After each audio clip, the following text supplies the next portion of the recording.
Abdul Rahman, they said they would free him because the president, he wasn't president by that time, James, one of the Adams brothers, Mm-hmm. who became president later, but Mm-hmm. he wasn't a president then. He was pushing for Abdul Rahman to be freed. Mm-hmm. But the owners of Abdul Rahman said, well, we'll free him on the condition that he becomes Christian. Mm-hmm. And so they said, to prove that you become Christian, we want you to write down the Lord's Prayer in Arabic. And what did he write down? He wrote down Surah Al-Fatiha. You know what I'm saying? Yeah, And so and they knew they couldn't read it, right? but they couldn't read it. You see what I'm saying? So here were the Africans Yeah. utilizing Mm, their writing, their mm, Arabic writing, as a mhm, form of liberation, mhm, as a form of not only identity construct mhm, of who they are as a people, mhm, as a form of taqiyya as well, mhm, but also as a form of liberty, because that mhm, al-Fatiha that Abdul Rahman wrote is what mhm. freed him.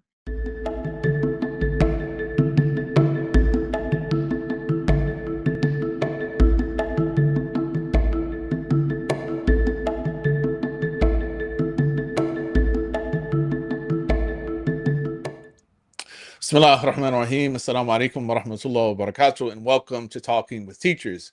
Our guest today is Shaykh Muhammad Shareef.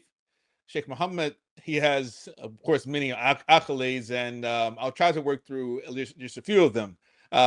Shaykh Muhammad Shareef is a scholar, a teacher, an academic, a missionary, an activist, a translator, a calligrapher, a manuscript collector, a martial artist, and the founder of the Sankore Institute of Islamic African Studies International, also known as SIIASI.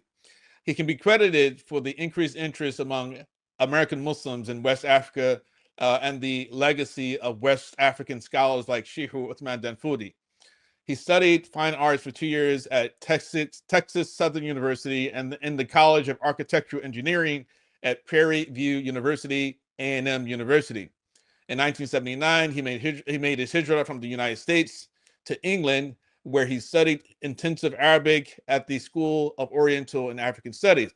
After England, he made hijrah to the Republic of Sudan, where he stayed for 9 years and a few months and finished 2 years of Arabic language study at Omdurman Ahliya University. From there, he visited countries of Chad, Nigeria, Niger, Burkina Faso, and Mali. In the Republic of Sudan, he took the oath of allegiance, or the bay'ah, with the present Khalifa and Amir al-Mu'mineen of the Sokoto Caliphate, Sultan al-Hajj Abu Bakr ibn Muhammad al-Tahir ibn Muhammad Bello Mayorno, the direct successor of Shaykh Uthman Danfoudi. He also studied Quran, tafsir, and Maliki fiqh with local scholars of Sudan and holds multiple traditional ijazat in Sufism and Arabic calligraphy. Now, I've known Shaykh Muhammad for a number of years. We first met at the start of the 21st century. We would say, of course, not 20th, of course, we're not that old. And it really has been a great pleasure to know him. And it's been a while since we've been in contact with one another. And so it's really my distinct honor to introduce him to the audience. Assalamu alaikum wa rahmatullahi wa barakatuh. Wa alaikum salam wa rahmatullahi wa barakatuh. The honor is all mine, City Dr. Abdullah. Alhamdulillah. It's been a very long time, and I'm really It has glad. been a long time. Yeah, I'm glad to have the opportunity to reconnect with you. Yes, And I'm quite sure that a lot of people will be excited about this interview because they haven't seen you in a mashallah, while and heard mashallah, from you in a very, very long mashallah, time, right? So, mashallah, mashallah. and so I've been here in California since 2007. Because we Okay, first met yes, in Philadelphia. First met in that's Philadelphia right, years that's ago, right, and that's right. then at a certain point, you just disappeared. You kind of left the scene, and so a lot of people were wondering what was happening. And so That's right, that's right. yeah. Then all of a sudden, I see you reappear, or at least I discovered you like on Facebook, with your Yes. new moniker, right? Right, so, Haitian yeah, Fang, the yeah, Black inshallah, yeah. Whirlwind. Yeah, alhamdulillah. Yeah, eventually I like for you to talk about that because we talked about this the other Okay, day, they talk about like what yes, that's all about, inshallah. But yes, yeah. yes. But of Well, course, yeah. yes, Tafadhal. good. No, of course, in 2005, Yeah.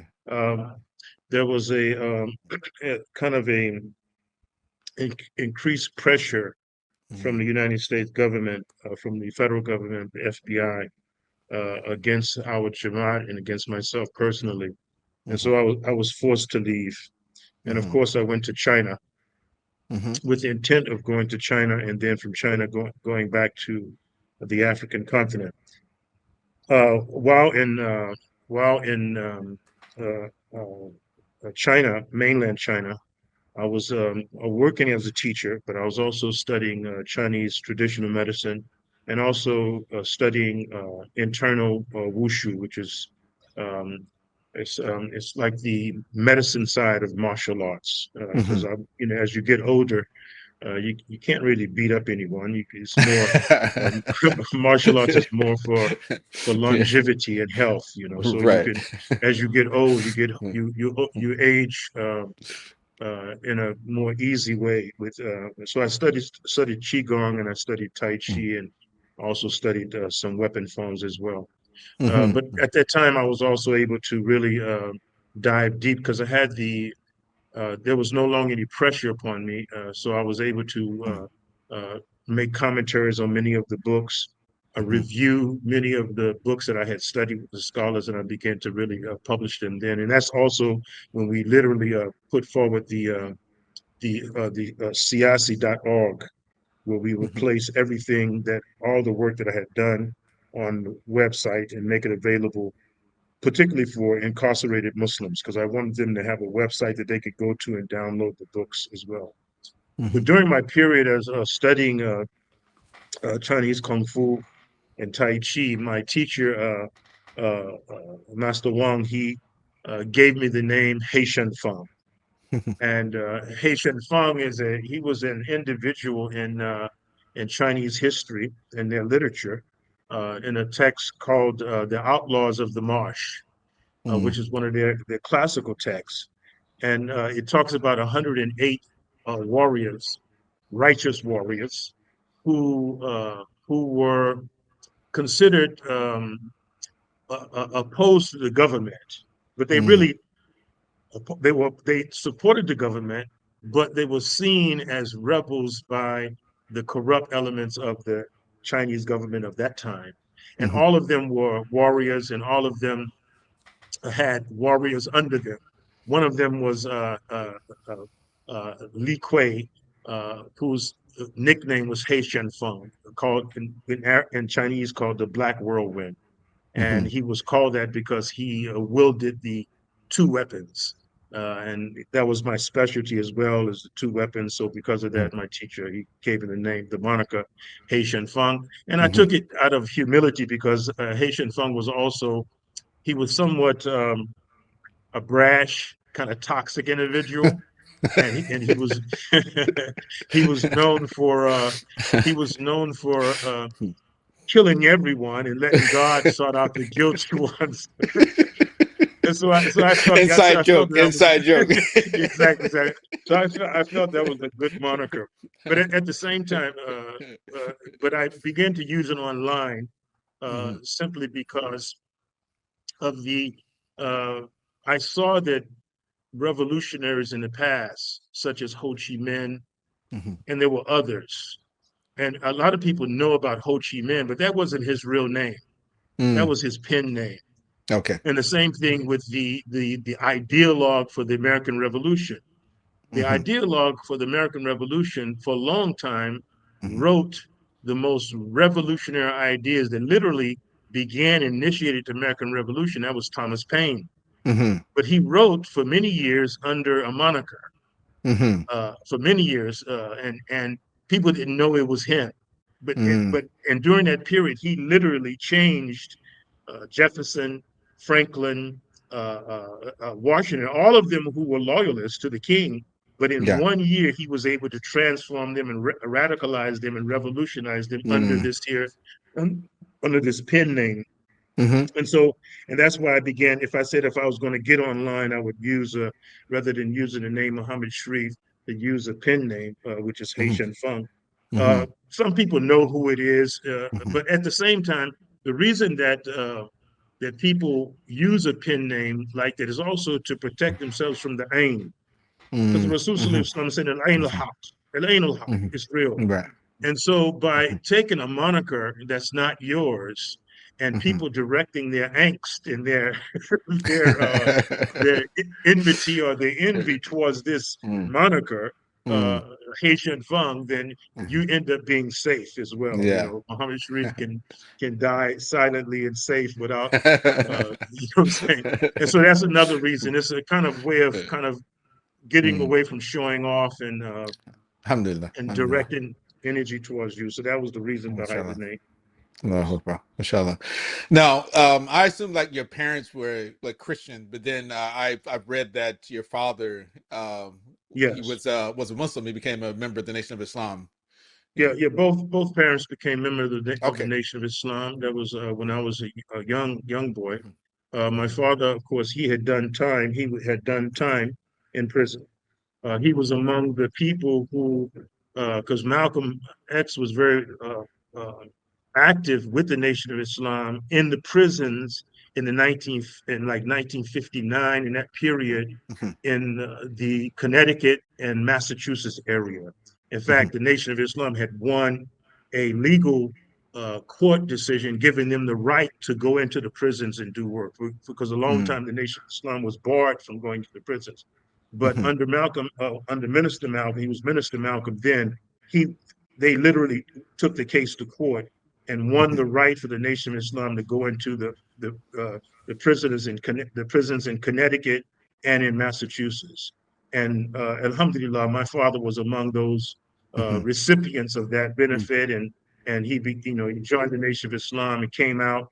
Was a top lieutenant there in Hartford, Connecticut, Mhm. uh, and he was responsible. One of his jobs that he was responsible because the Nation of Islam established what is known as a halfway house, where Mhm. inmates would come out. They would have to go to this FOI house, and and they would in that FO house they would get training in the Nation of Islam's teachings and the discipline, etc.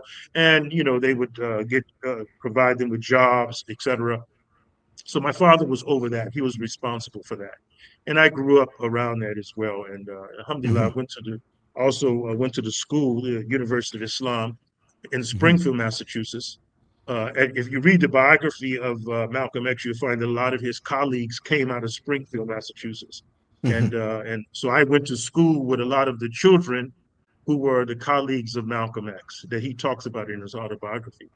And I graduated the year that the school name was changed from the University of Islam to Sister Clara Khan Muhammad School. Muhammad. Yeah. Mhm. Mhm. Yeah, yeah. Right.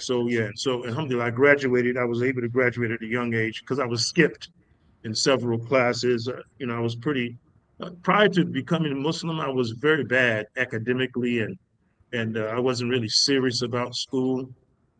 Uh, but once we became Muslim or proto-Muslim, I would say, because we're not really Muslim in the Nation of Mhm. Islam, uh, everything improved in terms of my grades. And so I was able to graduate at the age of 15. By 16, I was in fine arts school. And then I transferred to architecture engineering as well, another black school, Mhm. two black schools, the traditional black school down in Mhm. Texas. And soon after that, I joined Sufi Brotherhood with Sheikh Fadlullah Hairi, who Mhm. was connected with Sheikh Abdul Qadir Sufi. Mhm. And I met Sheikh Abdul Qadir Sufi, and then he requested that I come to England.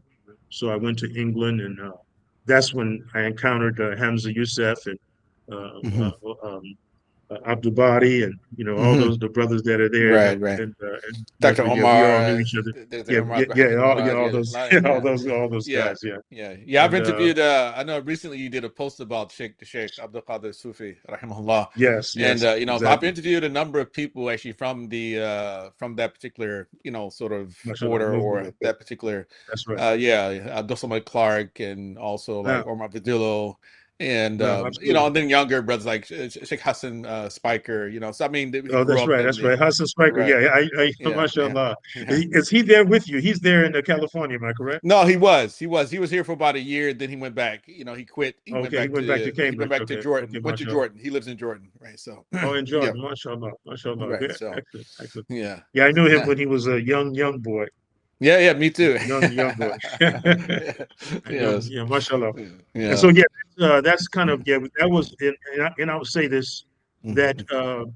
what Sheikh Abdul Qadir had done was the most dynamic, the most dynamic, the most forward-looking Sufi organization uh, that I had seen Mhm. in the Western Hemisphere. The Mhm. people that he had gathered as students and disciples, all of them became, without exception, outstanding Mhm. uh, ideologues for Right. Islam, Mhm. outstanding activists, and outstanding scholars. Mhm. And without exception, I mean, right Right. across the board. I'm not just talking about in England, Mhm. Sweden, Germany, Italy, Mhm. Spain, Mhm. uh, and then in America as well. And Mhm. some of the people, like for example, Hassan Spiker, Spiker. his Mhm. father, Abu Right. Qasim Abul Spiker, Qasim. Yeah. he, Mhm. Mhm. he's amazing. He was kind of my mentor for a long time in the beginning when I was Sheikh Fadlallah, Mhm. because he was the one who was running the. First, he was really dealing with the D1. He was one of the ones who kicked off the D1 press, and then he was responsible for working with Sheikh Fadlallah and establishing what is known as Zahra Trust. And they Mm. did the same thing, producing Sufi literature. And, and because he was my mentor, I was able to watch and see what he was doing. And really, that was the inspiration behind uh, kind of the work that I'm doing now, with the Sankore Institute of Islamic Africa, because they were dealing with manuscripts and they were translating those works into English. And Yeah. uh, and another thing about that I love about Sheikh Abdul Qadir Sufi and Mhm. that whole group is that they were not blinded by their spirituality from political and Right. social Right. justice. In other Yeah. words, Yeah. it enhanced their ability to to be activists. You know what I'm Yeah. saying? Yeah. It empowered the activism, which is Yeah. what I felt we, as especially the African Americans, we needed awliya. We had a whole bunch of Yeah. revolutionaries, but we didn't have any awliya. Oh, they're right. And Right. so, Yeah. Yeah. so we needed some outlet because when I was Mhm. in Prairie View A&M Mhm. University, Mhm. that's when I was under that's when I joined the Republic of New Africa under the then who was the head of the provisional government, Dr. Abu Bakr Obadeli.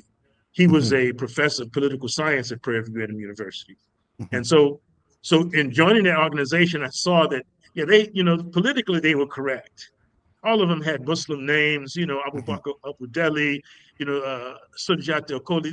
All of them had Muslim names, but they did not have the Islamic spirituality that Mhm. would win the support of Allah subhanahu wa ta'ala.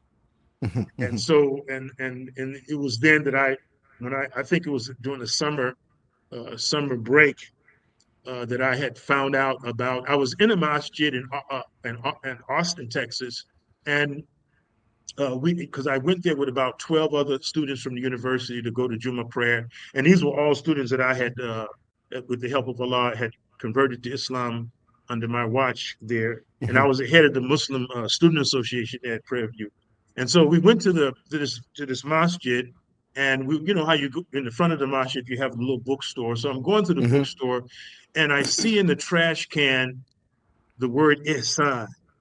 And Mm. so I reached in the trash can and pulled Mm. out this little newsletter, and it was called the Ihsan Newsletter. And it Mm. was published out of San Antonio, Texas. Mhm. And they said that they were studying and doing dhikr of Allah. They had a teaching sheikh there, and they were studying the works of Ibn Arabi, which for me Mm. was profound because during that same year I had come across this book called The Sufis of Andalusia. Mhm. And that blew my mind. When I read about these Sufis of Andalusia, these Mhm. super empowered individuals Mhm. who had much karamat, men and Mhm. women. And I knew that this is what the movement needs. This is what we as a people need. We need awliya. We need awliya, Mhm. people whom Allah would help. You know what I'm saying? Because, Mhm. uh, you know, just this kind of dogmatic, kind of revolutionary power to the people thing, it just wasn't working for us. You know what I'm saying? Mhm. And so and he wasn't getting the help of Allah subhanahu wa ta'ala. Mm. And so Right. yeah, and so alhamdulillah, on Mhm. on the school break, that's when I went to San Antonio, and my life after that was changed, and Mm-hmm. it was Yeah. good for me because now I had access for the first time to white Muslims. I Mm-hmm. didn't know that they were white. I was raised in the Nation of Islam, Right, and we were right. taught that the white man is Mm. the devil. And even after the Yeah. change of the Nation of Islam, Mm. white folks, for the most part, were not doing anything to disprove that they were not devils, even though we were not teaching Yeah. saying that they Yeah. were devils. But Mm-hmm. when I joined this community, there were about half of the community were white Americans. Mm-hmm. You can tell that they were kind of former hippies, Right. and and they were, some of them, it's not to put them down, but some of Mm-hmm. them were, because the Sheikh, he was a multi-billionaire, and Mm-hmm. so a lot of these kind of whites and some of the blacks as well were around the Sheikh simply because, hey, there was no place to go. He had all the Mm-hmm. money and he was providing free Right. housing and stuff in San Antonio, and Mm-hmm. but but I was able to be around white American Muslims, genuine Muslims, and that kind of Yeah. they helped transform me. Now, And inshallah, that's really, really rich, yeah, rich yeah, history. I mean, yeah, I mashallah, really, really mashallah, do appreciate that. I mean, it's like mashallah. I was gonna ask the question, like, how do you go Mm, from being in the Nation of Islam, of believing course, the white man's the of devil, and course, then to of like course. following a white man, right? Right. So Of it's course, of course, exactly, exactly. No, that's yeah, what happened. In fact, yeah. Mm-hmm. because I became familiar with Sheikh Abdul Qadir before Mm-hmm. I joined their group Mm-hmm. because one day there was this one bookstore in Houston, Texas called Aquarian Age Bookstore. It was run by two witches. I Mm-hmm. think they were like lesbians or whatever. And but they had this excellent bookstore. You can go get crystals and all kind of. It was the majority of the store was like witchcraft stuff. You know what I'm saying? Mm-hmm. But they had this one section in the bookstore on Sufism. I'm talking about, I mean, all the books on Sufism was all there. I'm talking about the top books that was out at Mm-hmm. that time. And so I would always go there to get these books, and Mm-hmm. and sit there and read and whatnot. And one day, I think it was 78, I believe, 78, 70, the end of 77, I went to the bookstores. Normally I would at least go once a week. And Mm-hmm. then there was these series of books. There was Jihad, a ground plan. There was Resurgent Islam. There Mm-hmm. was the Dakarawi Way, and then there was this the Way of Muhammad. No, the Way of Muhammad, and then there was the Book of Strangers. They were all Mm-hmm. on the shelf, as though these witches had just purchased the books from the guy, and they said that this one guy had come through selling the books, and they bought them from and put it on the shelf. Mm-hmm. And that's when they also had the handbook on Islam, Iman wa Ihsan, all Okay. D1 press. And when I read these books, it blew, because for the first time I saw, I was able to learn what Tawheed was from the handbook on Mhm, Islam, real Tawheed, mhm, because mhm. we were, even as we transitioned from the Nation of Islam to the world community out of Islam, we were still not being taught correct Aqidah Mhm. and correct fiqh. Right. In Mhm. fact, there was this kind of proto-messianic kind of teachings. I would say kind of a mixture of Masonic and messianic kind of apocalyptic teachings, that our community was the body Christ, and our imam was the mujaddid, and that a new fiqh was emerging. All this kind of mythology Yeah. was being taught to Yeah, I us remember to that. kind Yeah. of Mhm, they're trying to mhm, keep the people mhm, loyal to them. mhm, And but when I read that book, that's when I first began to learn correct Akida. But when I read the Jihad ground plan, that was the one that set mhm, me off. And mhm, and I prayed to Allah. I asked Allah to join me with this community, mhm. and Allah did, because eventually, about uh, I would say less than 3 months later, I went to San Antonio, not knowing that the group in San Antonio was connected to Sheikh Abdul Mhm, Qadir Sufi. mhm, So mhm. Well, it subhanallah. was a Yeah, profound yeah. experience. Profound experience. Yeah, yeah, mashallah. I mean, so you talked about like just how like the early Nation of Islam, and then a lot of course the black movements really sort of lacked the Olia, we have sort of saintly That's right. type of people, That's right. that was a sort of a nux, that was there. I mean, how would That's you right. characterize the current condition of not just the Black American Muslim community, but the Black community in America overall, right? I mean, what is it like? Have we failed as a community to actually have the influence that we probably should have on them? I think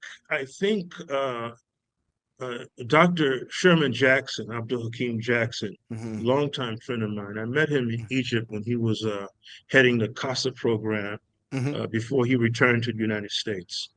And but what he said in his book was quite accurate. Hmm.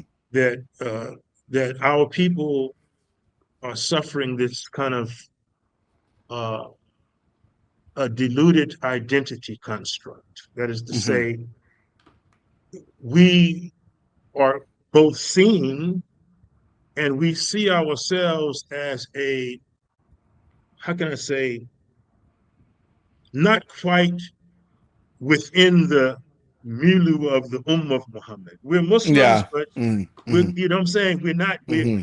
others see us not quite within the group, and we Hmm. ourselves have not come up with a identity construct that is consistent with our history. Even Yes. though we've tried, there have been Hmm. attempts, you know, in the Right. Nation of Islam with the tribe of Shabazz, and then Hmm. with the Imam Wardi Muhammad with the Bilalian thing, and then a Nubawian thing, and then, of course, many of us kind of uh, became taken away with the what was going on in Tehran and became Shia. Some Hmm. of us were taken, but the positive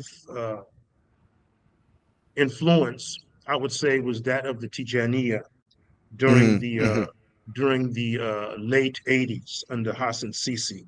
Hmm.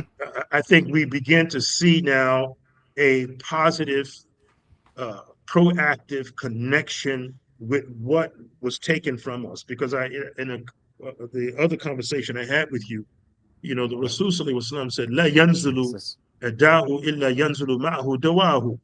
That a sickness does not come down except Allah does not send a sickness down except He sends the cure right next to it. It's right next to Hmm. it. Hmm. And so the sickness of our people is something was taken from us. Hmm. Something was taken from us in the process of making us into free labor. In Hmm. order to make us free labor, willing free labor, we had to be our fitra had to be eradicated. Hmm. Our sense of izzah, honor had to be eradicated. Our sense of history had to be eradicated. And particularly our Islamic culture. And we know it's no doubt that if overall, if you look at the overall population of people who were brought into the new Western Hemisphere, 30% of them were Muslims. Hmm. In the beginning of the slave trade, and in the end of the slave trade. In fact, the end of the slave trade, this is what forced the United States in 1807 to abolish the not to abolish slavery, but to abolish the importing of slaves into the United States. Why? Because Hmm. of the jihad movements that was Right. Yeah. Hmm. throughout West Africa Hmm. and had affected Brazil and affected. I mean, it had literally come into the Western Hemisphere, and the United States did not want that. Hmm. My cousin wrote an excellent book, Dr. Julius Scott. He wrote this excellent book called Southern Winds, Hmm. and he talked about the influence that uh, the Santo Domingo Revolution had upon the port towns of the United States, and how it influenced many of the slave rebellions and riots in the United States as well, because there was communication between these some freedmen and slaves who worked on the port towns of the southern states of America, from Galveston, Texas, all the way around to uh, uh, uh, North Carolina. These port towns, they were African slaves working on these ports, and they were getting the news of what was going on in Santo Domingo Hmm. by some Africans who were working on these ships. And he talked about the alarm that this had upon not only the United States, but European states, out Hmm. of this fear that if we do not contain this, they saw collectively, the Europeans and the United States saw that there was it was a collective kind of understanding that if we do not curtail this and prevent it and preempt it, then we may see the emergence of a Sundanic civilization in the southern states of America and the Caribbean and the northern regions of South America. And that's, you need to get that book. It's an excellent book. Yeah, inshallah. Called He said The Southern Southern Winds. Wind. But yeah, I wrote down the Southern Winds. title. Yeah, I wrote down Yeah, the title. it's an excellent book. It was for a long time. It was an underground book. He did his dissertation, and people refused to publish it because it was so controversial. Because when he gave his presentation, he came to Rice University, and he told me he was coming to Rice University after he had done the dissertation, and he gave a presentation. And when he gave the presentation, immediately I said, "Hold up! What you're saying is that there was the potential of the emergence of a Sundanic state in the Western Hemisphere." And he said, "Yeah, this is what they saw. This is what the 13th. This is what the colonies saw, and this is what the Europeans saw." And so both of even though the English were against the Americans up until 1812, the War of 1812, they wanted to abolish. All of them wanted to abolish the importing of Africans into the Western Hemisphere. Why? Because of the influence of the jihad movements or reform movements, tajdeed movements that stretched from Senegambia all the way into Darfur. And they were unified. It was a homogeneous kind of influence. And they didn't want that in the Western Hemisphere because they already saw what happened in Brazil. 1807, which is the same period, 1807 all the way to 1837, we saw the emergence of Muslim-led revolts, which was amazing because freedmen were involved in it, but there were slaves who were leading it, who themselves were fuqaha. The reason why they led it because they were fuqaha. And even though they were slaves, these faqirs or these imams, it was two of them, Imam Lukutan and the other one's Bilal Lukutan, and the other one, I can't remember his name. One was a leader in the plantations, and the other was a leader in the cities of Brazil. But they led freedmen. They were freedmen who literally were traveling back and forth between Brazil back to Benin and to Lagos. And they were literally asking for fatwas from the scholars of Ilorin, who were passing those fatwas over to Sokoto about the jihad. And this is why Dr. Abdullah Hakim Quick talked about, he and some other scholars said, this is how they believe the Wathika of Shaykh Usman ibn Fudio was found in Jamaica. Because it came because of these here freed men who worked on the ships would go constantly back between Lagos and Brazil. And they were bringing in drums as well, and they were bringing in literature and fatwas. And the amazing thing about it is that after the revolution, after the jihads, they killed many of them, imprisoned some, and some they sent away. They sent them to Lagos. And if you go to Lagos today, there's an area of Lagos which looks just like Louisiana, with the metalwork, the beautiful curvy metalwork, which is typical also with Bahia, Brazil. If you go to Louisiana in Baton Rouge or in what's the city? What's the main city? New Orleans. Yes, New Orleans, the French Quarter. The same kind of architecture is there in Brazil. Well, when the Muslims went back, many of them built masjids that look just like churches. And that entire area is the nicest area in Brazil, and it has those kind of the metalwork there. And eventually, the people like Imam Sheikh Mendez, his father, the doctor, is a descendant of one of these Muslim families who were sent back. And when Mendez asked his father, he said, "Yeah, because that's where if you go among the Yoruba, they have families who, like us, some of them are Muslims, some of them are Christians." The reason being because the Muslims who were sent back, some of them just converted to Christianity, even though they were Muslims when they came back. So the point I'm trying to make is that that there was this possible emergence of a Sundanic entity in the Western Mhm. Hemisphere. The United States was worried about that, and then there was this kind of, uh, and so the point I'm trying to make is that the many of the ethnicities that made it into the Western Hemisphere, especially in America, Mhm. were Muslims, and we have the Mhm. identity construct of these what we call New World manuscripts. Mhm. We don't have any Yoruba drums that made it from Africa. We don't have any uh, fetish uh, deities that were brought into Africa. Even we do know they remade it in the voodoo and the hoodoo tradition, Mhm. but Yeah. it was mixed in with the Catholic traditions. You see what I'm saying? Right. Yeah. The Mhm. only Mhm. transmigration of a culture, African culture, heritage that we have migrating, being brought into the New World is these New World Arabic manuscripts, Mhm. written with the Mhm. same script, what is the Mhm. Sahrawi script of Mhm. Timbuktu and Timbu. Same style. In fact, if you placed, because I specialize in collecting these manuscripts. So when I Mhm. took the manuscripts of Abdul Rahman and Bilali Muhammad and Ayub Omar ibn bin Said. Suleiman, Mhm. Uman Said, and placed it Mhm. right next to Mhm. manuscripts from Timbuktu Mhm. and from Kano and from Timbu.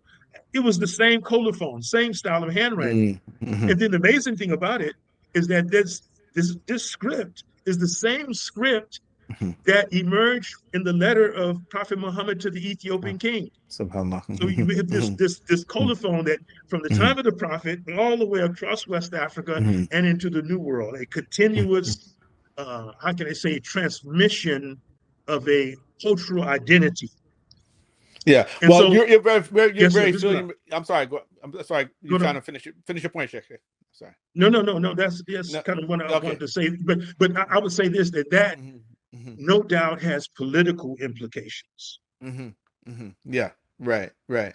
Now, I was going to say that naturally, like some Pan-Africanists would say that, okay, well, why are you guys talking all this talk about Arabic? We're Africans, we're not Arabic. Why are you talking about the Arabic language? And just like the white man, the white man and colonized Africa, the Arabs did the same thing. So you think that we should be going back to a traditional African religion.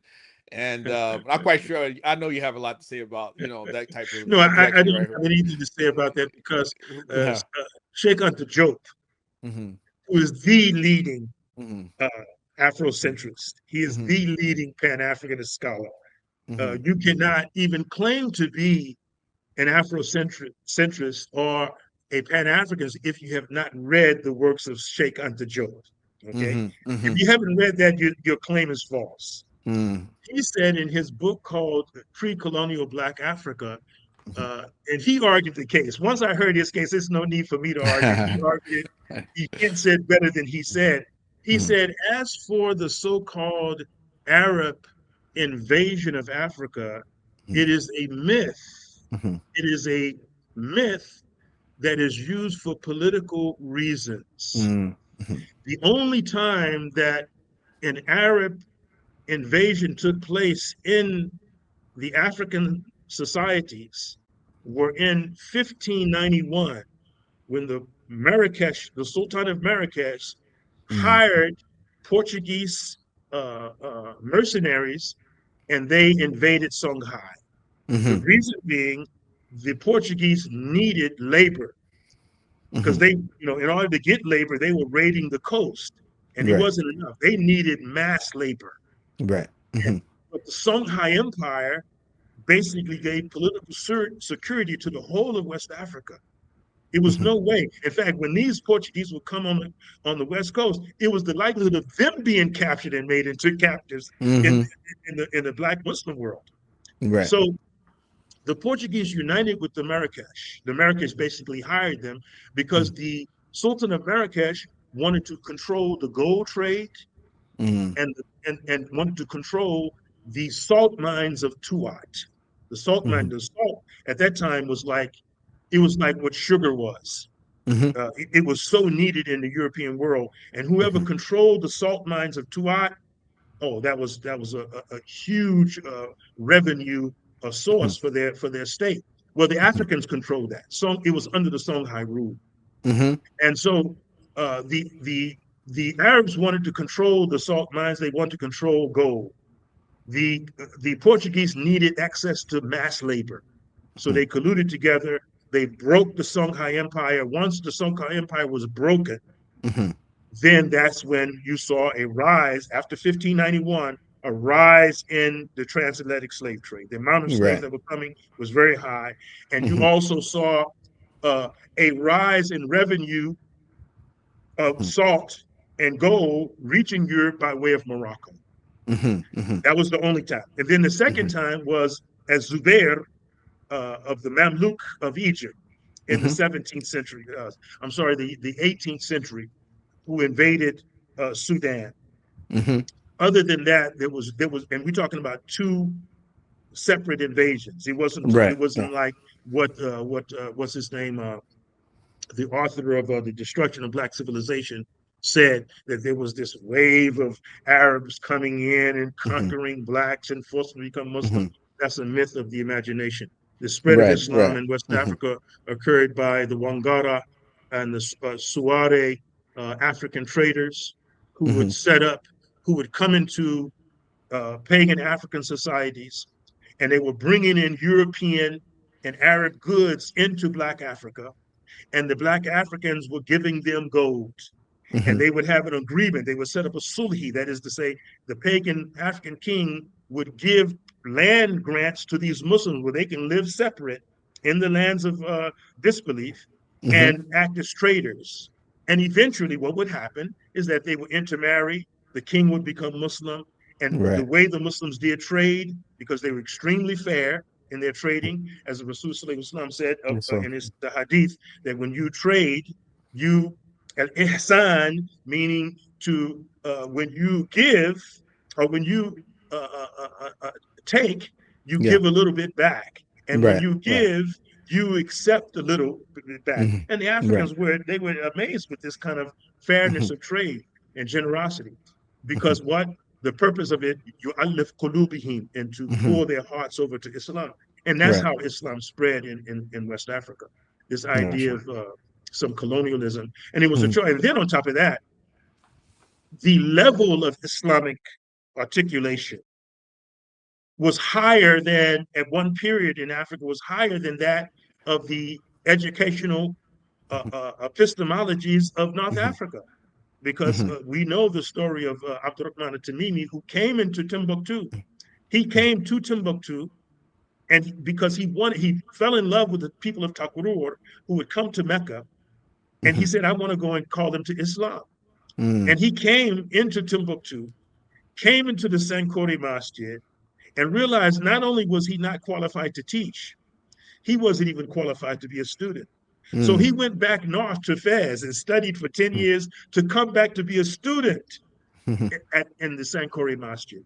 And another amazing thing about them is that they were also studying the Torah, the 10 books of Moses, which meant, and we know that in Tuwat there was a huge African Jewish community there. Especially if you read the writings of Magili, because the problems he had with the Jews there in Tuwat, because they were well established there, because they were businessmen as well, and they were Africans.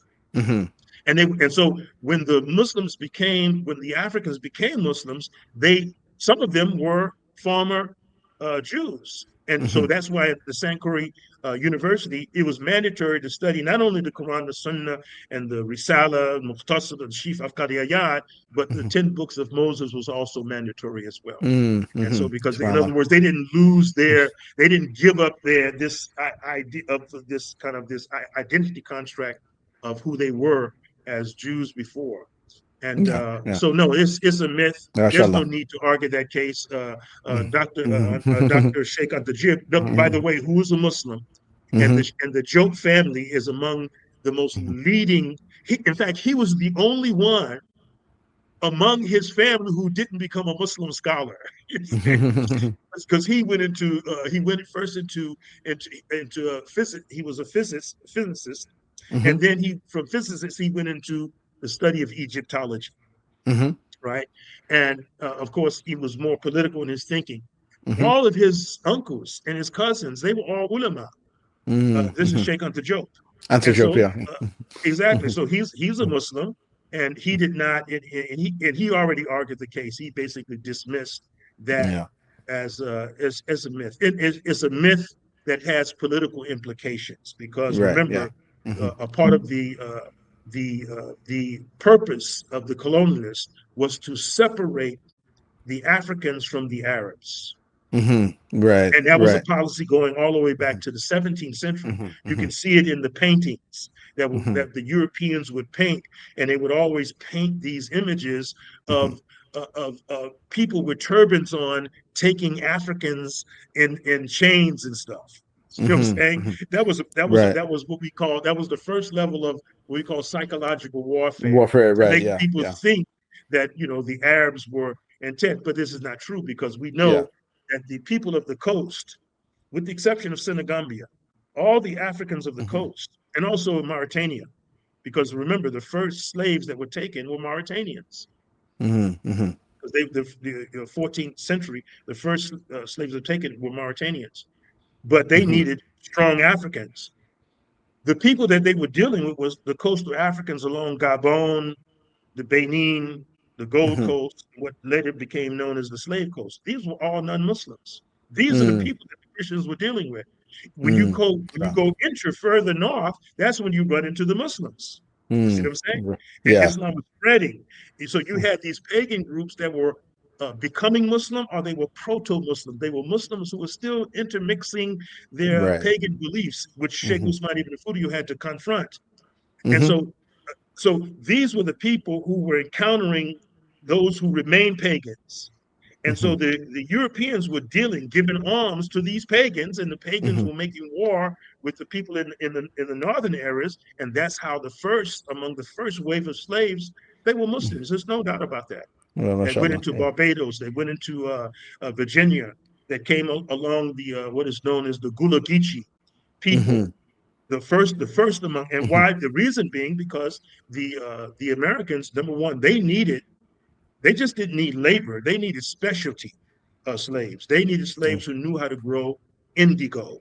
Yeah. Indigo was that plant that, because at that time in what is known as antebellum America, the attire that everyone wore Right. were the blue coats, the wool blue coats. And the women would wear these blue wool kind of Moroccan with the hoods on it. And it's like a, it didn't have sleeves to it, but you just wear it over your dress.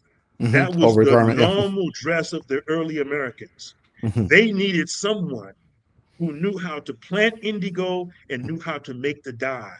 This is why they targeted the Fulani Muslims along the Gambia. And another thing that was brought into America was jollof rice. And they needed Africans who knew how to grow jollof rice. It wasn't until the states in America, not only the United States, but also the Caribbean and the South America, when they began to change to the labor-intensive crops, which is tobacco and sugar.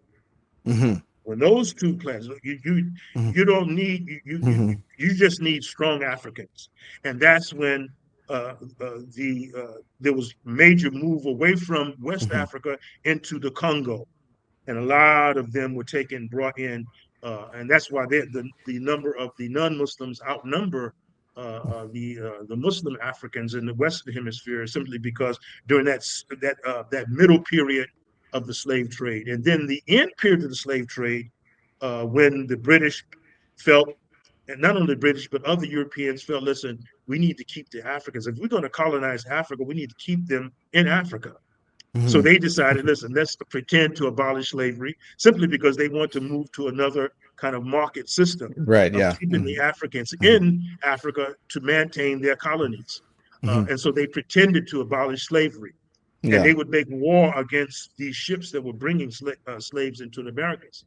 And Yeah. then at the I was same actually time, the Americans, yeah, go on, Bismillah. no, no. I was going to say that I was just recently, like last night, I was just reading Adam Smith's *The Wealth of the Nation*, and there was a Allahu particular Akbar. passage. There was a That's right. passage where he mentioned that when you actually when you do the numbers, it turns out that actually the cost of actually slave labor actually is more is more expensive than the cost That's of, right. like, sort of hired labor, right? Exactly. So it's, we Exactly. can sort of Exactly. see, like, Exactly. the thinking was Exactly. already in This process changing. there. Yeah. Yeah. Yeah, yeah. They were So changing. yeah. And the only reason that that last wave of Africans were Muslims, and that explains Umar ibn Said, because you're talking about 1807, that period is because of the internecine warfare. The warfare between an active, politicized, radicalized Muslims who, and which is amazing because after 1591, prior to 1591, the African scholars literally had a kind of a good relation with the rulers. They were not seeking after government. But there was a prophecy about Timbuktu. They said once Timbuktu is destroyed, that will be one of the signs of the end of time. After the destruction of Timbuktu, that's when you saw the emergence of messianic movements among the scholars. This idea right across from Senegambia all the way into Darfur, the scholars basically had this attitude: we must take the control of government in our own hands because we're approaching the end of time. And that's why you begin to see the jihad movements right across Africa. You saw the emergence of the Futa Confederation in 1776 that occurred the same year that America declared its independence. You saw the emergence of the independent, what is known as the Futa. It was the Futa Jalon and Futa Bundu and Futa Toro Confederation, beginning with Nasruddin, and then Abdul Qadir Khan, and then of course Suleiman Baal. And that during the Suleiman Baal is when Umar ibn Said. That's how he got into, because he was captured during that period. And then we have the emergence of the spreading of the Timbu Emirate. Ibrahim Sori, the father of Abdul Rahman, and that's how he was captured and brought into the French territories in Mississippi. And so these last wave of African Muslims were brought in during that period because there was this constant war between the African pagans and the Muslims. And these were these were the only slaves that the Europeans could get from West Africa, even though they were still taking a lot of slaves from the Congo in that period. Right. And so that's basically it, and that defines who we are when we look at ourselves as African Muslims in the America. Well, who are we? How do we get to America? And the fact that, and getting back to the thing about the New World manuscripts, the New World manuscripts constitute what international law would call it is to us what the Declaration of Independence or the original Constitution, handwritten Constitution, is to the Americans. Yeah. Because this Well, is who we were. why don't you let's Yes, sort sir. of repeat? Why don't you repeat, like, what you mean by the New World manuscripts, and and perhaps even Yeah. talk a little bit more about the Sankore Institute and your work with Yes. manuscripts and things like that. No. Yeah. Well, the new, what I mean by New World manuscripts, we're talking about the not that the manuscripts were brought on the slave ships, because they were not. It was the African Muslims trying themselves to maintain their identity construct by writing in Arabic. Muhammad al-Bilali wrote down the section of the Mukhtasar that deals with the Iqamat, the Salat, and the Salat, from memory, because he'd remember, he didn't have it in front of him. And so which says something about his education, because if you're studying the Mukhtasar, that had to be, because I know the curriculum in West Africa. In order to study the Muqtasar, you had to have gone through the Izziya, the Akhdari, the Risala. So the Muqtasar was the kind of epitome of Islamic epistemology. So for him as a slave to be able to write just even a few pages from memory for what he memorized, because remember, why he didn't write it all the time, because at the same period, the states, Georgia, North Carolina, South Carolina, Virginia, had passed laws uh, uh, uh, making it illegal for Africans to read. In fact, capital punishment. If an African was caught reading, it was capital punishment. He would be killed. Right. And so, so they couldn't write. They couldn't write. So a long time went by. They were not writing. They were not reading. They were only just reciting what they could remember. And so he wrote down that. And then, of course, we know the story of Umar ibn Said, Right. who, when he was allowed to write, he started off with Surah Al-Mulk. And then he wrote his biography. He said in the very beginning, I'm unable to articulate my life because I've lost much of my Arabic grammar. Why is that? Because over 60 years he was not allowed to write. 60 years as a slave. And so finally, when he gets down to write, you can see if you read the manuscript, you can see that there was a lot of grammatical mistakes, and his memorization of Surah Al-Mulk, you can see that there were verses missing, and he was mixing in other parts of the Quran with that sound similar to the verses of Surah Al-Mulk. He was mixing them. But one most important thing is that when he was asked to write down the Lord's Prayer, and by this time Umar ibn Said, he had a Bible, he had an Arabic Bible in his hand. He had an Arabic Bible, and he was asked to look into the Arabic Bible and write down the Lord's Prayer for them. And rather than writing down the Lord's Prayer, he wrote down "Ida jaa Nasrullahi." And then he said and then he made a mistake and said "Wafatu Qareeb." From a whole nother verse. Okay, right. Which is amazing. Which you know what I'm saying, which is amazing. And it was a form of taqiyya. It was a form of not only taqiyya, because he had the Bible with him. He could have easily said, because they said he was Christian, he was practicing taqiyya. Right. If he had the Bible, he could have easily turned to the page and wrote down the Lord's Prayer. And he didn't. Same thing with Abdul Rahman. Abdul Rahman, they said they would free him because the president, he wasn't president by that time, James, one of the Adams brothers, who became president later, but he wasn't a president then. He was pushing for Abdul Rahman to be freed. But the owners of Abdul Rahman said, well, we'll free him on the condition that he becomes Christian. And so they said, the proof that you become Christian, we want you to write down the Lord's Prayer in Arabic. And what did he write down? He wrote down Surah Al-Fatiha. You know and he knew they couldn't read it, right?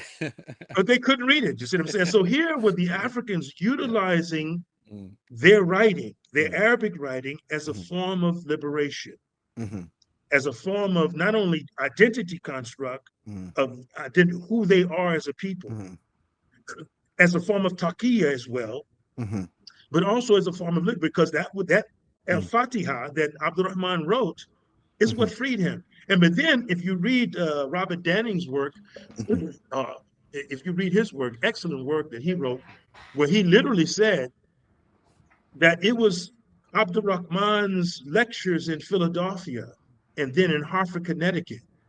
And many times he was teaching in the churches because the whites, you know, they wanted to have this African prince to talk in their churches, but he would be teaching Islam. And so they closed those venues to him. And the only people to open up their venues to them was the Masonic, the Prince Hall Masons, the African Prince Hall Masons, who, you know, my grandfather, he was one of the grand, what we call the grand worship masters in Galveston, Texas.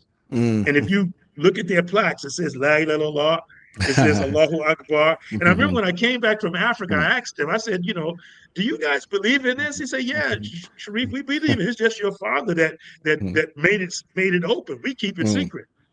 So Abdul Rahman was giving his talks in these Masonic orders, and one of them was led by David Walker. After meeting Abdul Rahman, after Abdul Rahman giving speeches in Hartford, Connecticut, it was after that David Walker wrote his appeals, to the slaves of America, which got him in trouble, and he died. He was killed about 2 weeks after the appeals was published. So we can see that African Muslims had a hand. And then another thing, Frederick Douglass himself, he's a direct descendant of Muhammad Bilali. You see what I'm saying? And so, what's the impact that if you believe Robert Danning's work, the impact that Umar ibn Said had on Denmark Vesey. That Denmark Vesey was a friend of Umar ibn Said, and in that area there were many Fulani people, and that he didn't say he became Muslim, but he said that this Muslim old man had great influence upon the ideas and thinking of Denmark Vesey, who literally led potentially one of the greatest slave revolts. Had it happened, it was the most organized one of them. And so you can see how African Muslims were right. We were right there in the mix. Pretty fascinating. Really you know what I'm saying? Stuff, in terms, but then on top of that, one more thing I'll say, add to that, is that now we have the British saying, listen, these colonies belong to us. And they come back in 1812. They come back 1812 under the leadership of King Edward.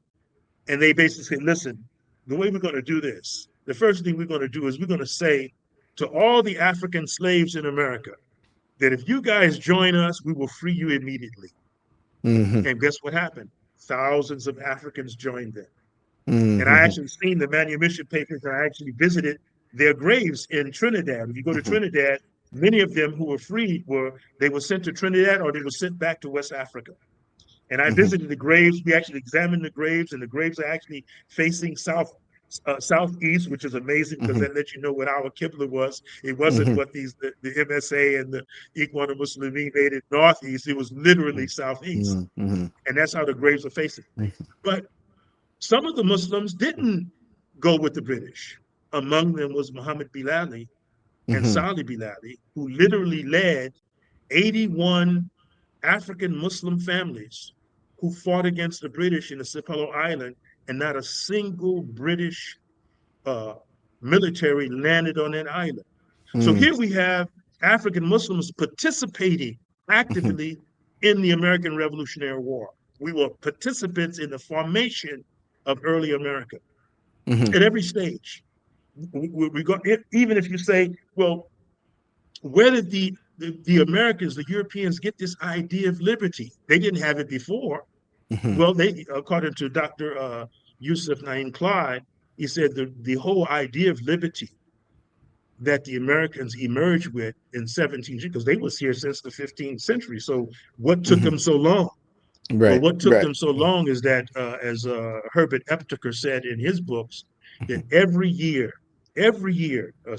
Dr. Abdullah, every year in every region of the United States, there were slave revolts.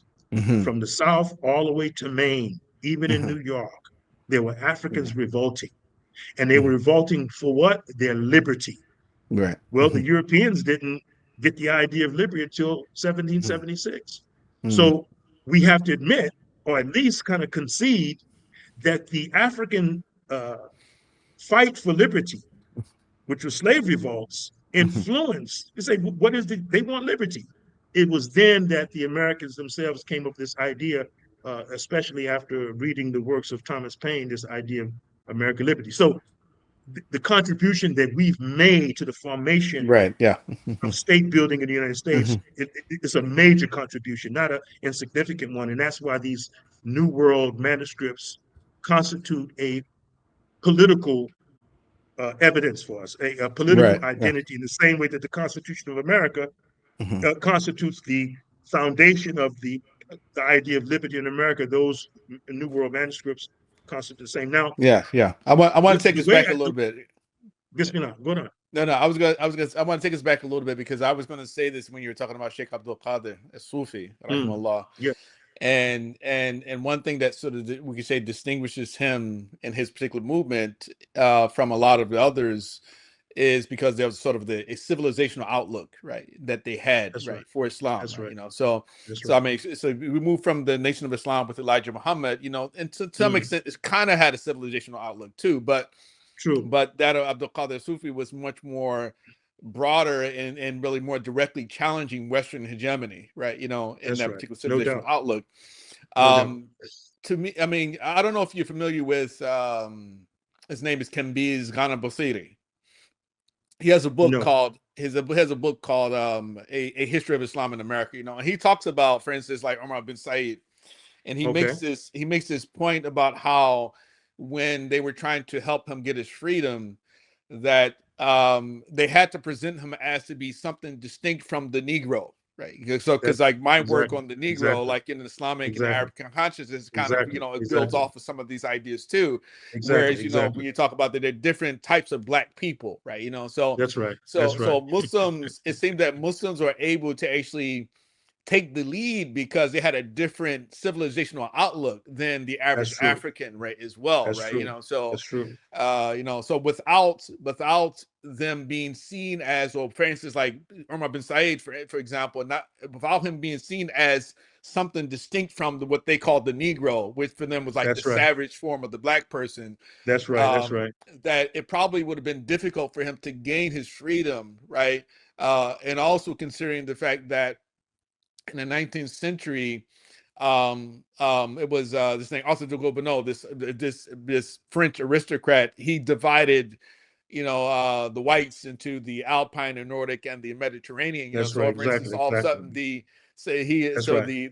so the Arabs become like a white sort of type white race because That's right. of their civilizational accomplishments. You know, so you can That's kind right. of see like all of these sort of, I guess you'd say, psychological elements that actually play a part into a lot of these liberation initiatives Absolutely. as well, right? Yeah. So Absolutely. yeah, Absolutely. yeah, Absolutely. But that's quite interesting yeah. because the emergence of the what Mm, later became known, mm, and you mm, saw that this kind of colorism mhm, within the mm, proto-Islamic groups. mhm, Like, for example, in the Nation of Islam, mhm, even though they were talking black, black, black, black, mhm, Elijah Muhammad literally had a policy that the mhm. leading ministers should not be jet black men. I didn't know And that's that. why no, Yeah. no, it's definitely this Yeah. was policy. This was Yeah. policy, and that's why El Hajj Malik Shabazz, Red was put forward, Mhm, Farrakhan was put forward, mhm, what's his name, Rahman in Georgia was put forward. A lot of mhm, the leaders were always kind of light skinned men. There was this innate mhm. colorism that Yeah. really Right. they were talking this black Mhm. talk, but then they had Yeah. this white God. You see what I'm Yeah. saying? They Right. were Right. talking this Yeah. black talk, Yeah. but they had this kind of Gula Mhm, Geechee, light mhm, skinned prophet. You know what I'm saying? mhm. Yeah. Or national spokesman. Mhm, Well, this was the same thing also in the Moorish Science Temple, which mhm, goes back to their emergence, because the emergence of the Moorish Science Temple allegedly comes from the so-called what we call the Sundry Moor Act. mhm, Okay, and what the Sundry Moor Act was, this fictitious. What happened is that the in South Carolina they passed a law called the Negro Act, and it gets back to this point you talked about the Negro. The mhm, Negro Act became a law in the southern states that even African freedmen could not own property.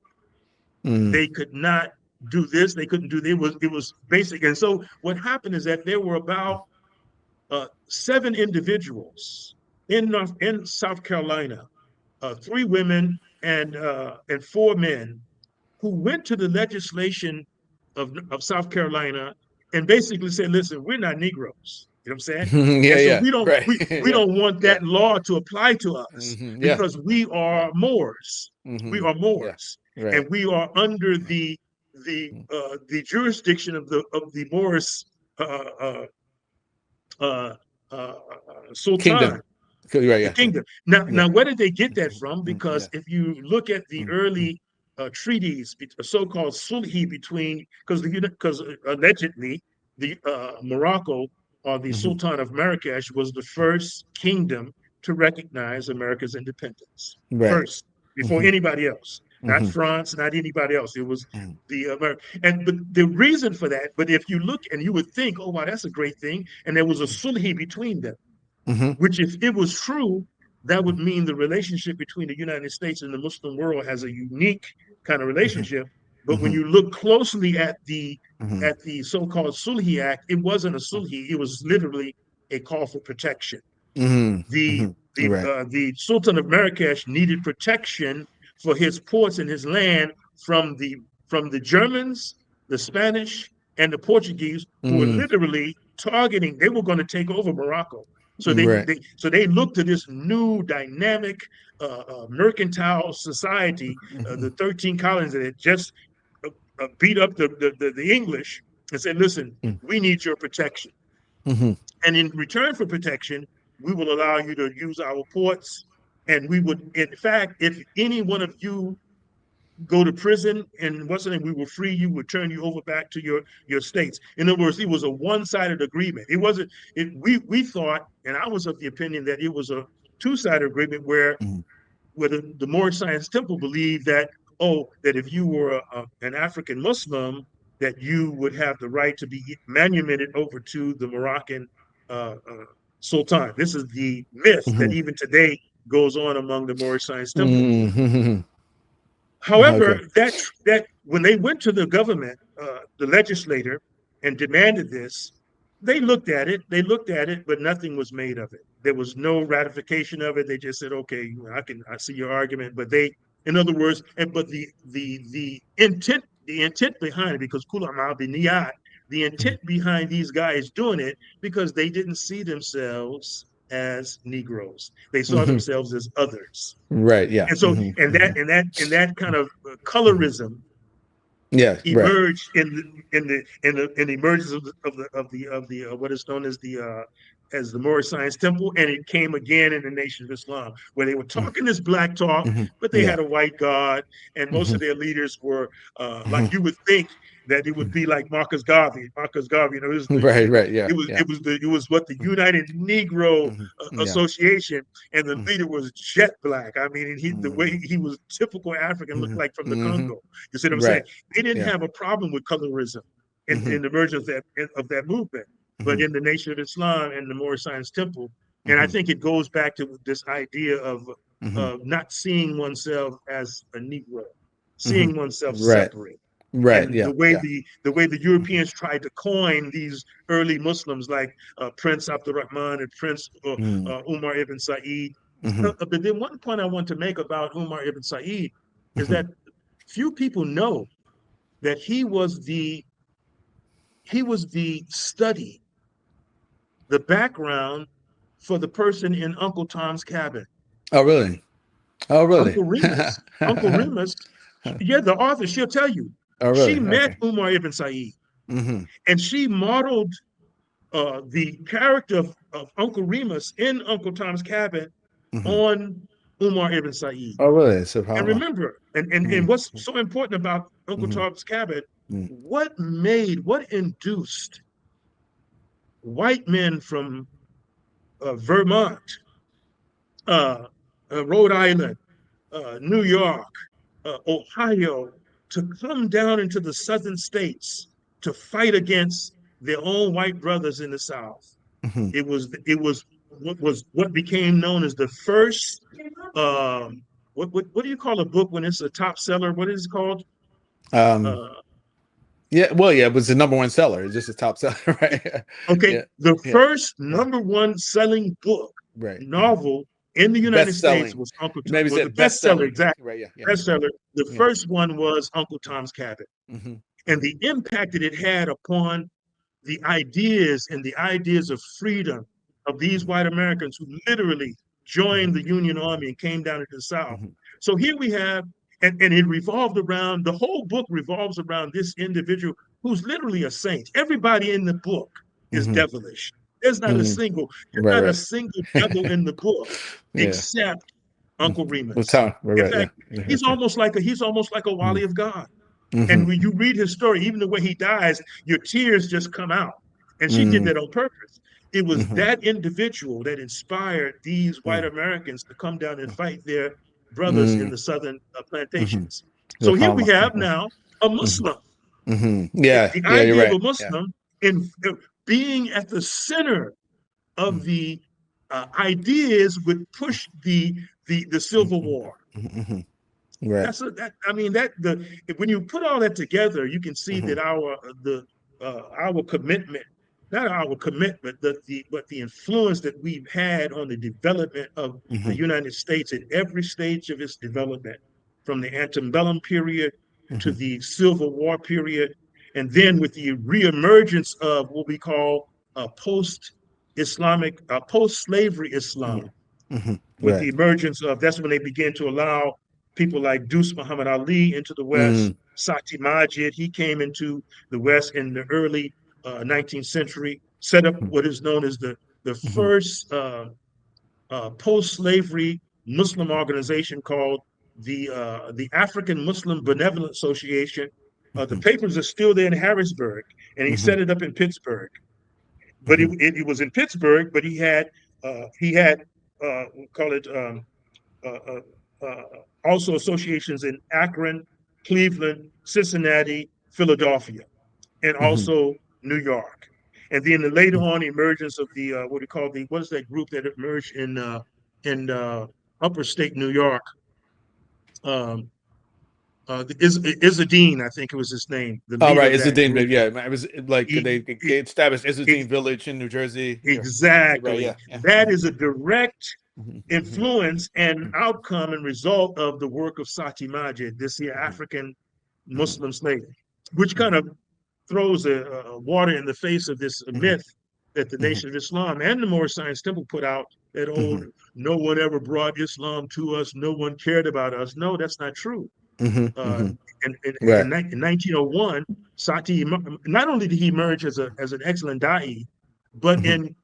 in 1904, when he came to New York, he saw two things. He set up an organization to repatriate Yemeni ship, the guys who works on the ships. They would come into New York, they would get off the ships, and they got stuck there in New York. And he set Mm-hmm. up an organization, a benevolent organization, to repatriate all of these Yemenis back to Yemen. That was one thing. And Mm-hmm. then, of course, the New York Times at that time was very negative. There was the yellow peril, there was all, it was negative stuff about the Turks and stuff like this, Mm-hmm. and about Islam. And he sued successfully the New York Times Mm-hmm. for libel against Islam. He won the case, and then he won the right to put when you win the case, that New York Times had to allow him to write an article in defense of Islam. Mm-hmm. This was way back in, this is 1904, 1905, okay? Mashallah. Way Mm-hmm. before the emergence of the Mm-hmm. Moorish Science Temple or the Nation of Islam, you see. And Mm-hmm. so, and of course, at the same time in Chicago, Deuce Muhammad Ali, who was in London, he had now moved to the United States. And so, in Mm-hmm. all this was a part of that influence of the United Negro Association under Marcus Garvey, because at Mashallah. least 2,000 members of his organization were Muslims. Mashallah. Muslims. And in Well. fact, there's one brother that had influence on Farad Muhammad inside the prison. Mm-hmm. There was a group that emerged in North Carolina around the latter part of the 18th century, just after slavery was over, who called themselves the Ishmaelites. Mm-hmm. And they believed that they were the lost tribes of Ishmael and that they were Muslims, but they didn't really know anything about Islam. It's kind of proto-Islamic group. One of their followers had been indicted for some crime, and he was in San Quentin, same Mm-hmm. place where Farad Muhammad, Mm-hmm. Wallace Ford was waited later there. But he was one of the writers in the Negro World of Marcus Garvey. There was a section of the newspaper that was set aside for the inmates to write their own articles. The Mm-hmm. one brother who contributed to that was this particular brother from San Quentin prison. Mm-hmm. And his writings about the Ishmaelites and that we were Muslims and that we would be saved in the end of time, those ideas is what Wallace Ford came across when he was an inmate inside the prison. So Mm-hmm. when he was released, we can see now that he kind of took some of those ideas along with some other kind of Mm-hmm. alternative religious ideas that was emerging at that time, Yeah, mashallah. I mysticism and mean, something like that. you And give so, me yeah, so much, Bismillah. Sheikh. I mean, there's so much detail, and Astaghfirullah, it Jubilee. really, Astaghfirullah, really, Jubilee. I really enjoy listening to it and everything. But I Astaghfirullah, know Jubilee. I don't want to keep you for too long, but I do have a couple more Alhamdulillah. questions for you. Bismillah, go on. So now, of course, you've done a number of translations. You've done a lot of manuscript work.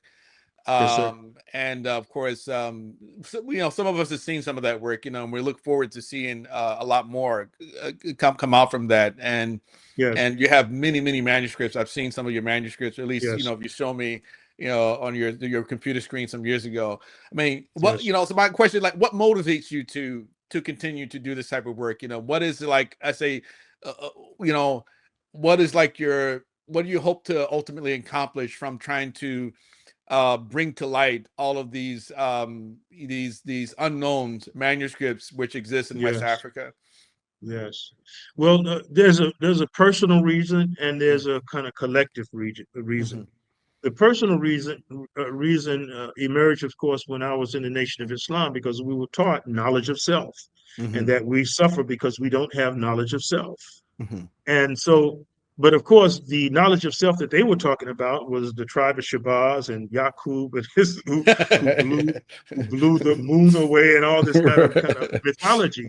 uh-huh, But the real knowledge of self was our Islamic heritage. mhm, And so that's my personal endeavor to, mhm, as Sheikh Anta Diop, he said in his book, Civilization of Barbarism, he said that, and I think that's my personal motivation, was that a people would never be completely colonized or conquered if they have three things intact: mhm, a historical consciousness. mhm, They know who they are and who they were before they were conquered. mhm, And that knowledge, historical consciousness, is intact. And mhm, it's and people, in the absence of it, they create one, like Shabazz and that mhm, kind. You create one in the absence of a real one in order to defend yourself, because it's a defense mechanism. You create a mythological history because mhm. your history was taken away as a defense mechanism. Or someone else But gives you the one. exactly, or someone Yeah. gives you one, Yeah. exactly. Mhm, But once you access your real historical mhm, consciousness, mhm, who you really were, and what you really contribute to society, that creates an automatic firewall against any form of mental or spiritual colonization. That's number mhm, one. Number two, the linguistic factor. mhm, The ability to, if your enemy gives you the diameter of the language by which you define what you want. And that was also the part of the problem with the African nationalist movements, independence movements, because what they wanted was what the Europeans had. They wanted a nation state like the Europeans. They wanted freedom, liberty, and equality like the European states, right? mhm, Sheikh Anta Diop said that if you have your own definitions, number one, you define who your enemy is, you define who you are, and you define what you want, mhm, then because the relationship of the diameter to the circumference is well known, that mhm, you also define how far you will go. mhm, But if you are stuck to use the linguistics of your enemy, mhm. democracy, socialism, Yeah. Marxism, liberty. If you're stuck to use a Mhm, dime, then you can only go as far as the circumference of your enemies. And they know mhm, where you're going to go. In fact, they will even allow you to say, something, we should give these guys their freedom, because if we give them their freedom, they're going to be another one of us anyway. And then they're going yeah. to continue Right. trading with us. They're going to want our ideas. They're going to continue to do trading with us, Mhm, etc. And so it's a win for us, even though it's a loss that we don't have direct control, but we'll have indirect control, because basically the thing mhm, that they want is from, we have it anyway. But Sheikh Anta Diop said that you have to break out. You have to have a linguistic connection with your ancestry, either through Arabic or Fulani, or Hausa, or Yoruba, or Bambara, etc., to define who it is you are, what it is you want. And even when you're talking with one another, which is an advantage that any immigrant who comes to the United States, they have over the African American. mhm, They can define themselves in one moment. If someone says something about them, they can say something back to them in Yoruba. mhm. You know what I'm saying? Yeah. That, Right. Mhm, but we can't do that. mhm, We're stuck into the linguistic diameter of our enemies. And mhm, then number three was what he called a psychological factor. That mhm, is your connection with the ultimate source.